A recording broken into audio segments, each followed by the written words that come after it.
The embarrassing ignorance of these elitist, pretentious Democrats never ceases to amaze me. The Democrats are so desperate, they've decided to deploy what has to be their worst strategy yet, highlighting just how out of touch they still are by spending $20 million to hire a consulting agency to research for them how they can better connect with young male voters. These arrogant, overly educated morons want to understand how they can connect with the common man, but they're too elitist to actually go and interact with the undesirables. Instead, they gather in swanky New York hotels and pontificate why men aren't voting for the party that loathes masculinity and blames them for all of the world's problems. In fact, it's so bad, Jake Tapper destroys the entire Democrat Party for their preachy and judgy attitude after his son is called racist for wanting to be a cop. As always, like the video and subscribe to the channel, and thank you guys so much for 250,000 subscribers. That is such a huge milestone in such a short period of time.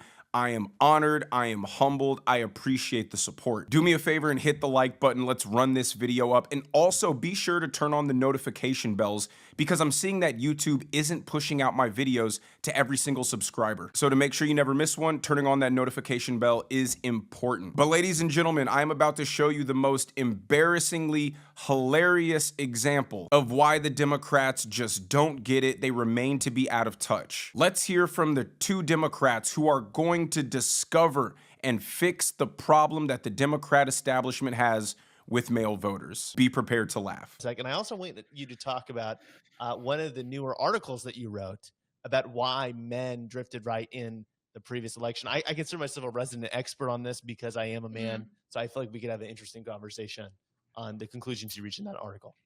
I don't want to be mean, but the two people they have doing their investigative research on how to get the male vote for the Democrat Party is a woman that no guy wants to touch and a guy that no man wants to be. The Democrats can just go ahead and send me the $20 million and I'll give them an answer right here. The reason men don't vote for Democrats is because Democrats hate men. They hate masculinity. They want us to be docile and passive, quiet and dainty. They want us to be weak. They don't want us to be brave. They don't want us to be ambitious. They don't like that we're aggressive. 2, your policies are insane. Centered to the whole Democrat agenda is the concept that men can become women. Now that brainwashing may work with women and weak men who are more concerned with not offending somebody than truth, but for regular men, we don't like being compelled by force to deny reality. And 3rd, and finally most important, the Democrat philosophy is all about the hierarchy between oppressed and oppressor. And in their logic, the oppressed people are good and should be celebrated, and the oppressors are bad and should be demonized. And they believe the patriarchy is bad, they believe men are the oppressors, and therefore have no place in your home for the marginalized and the oppressed.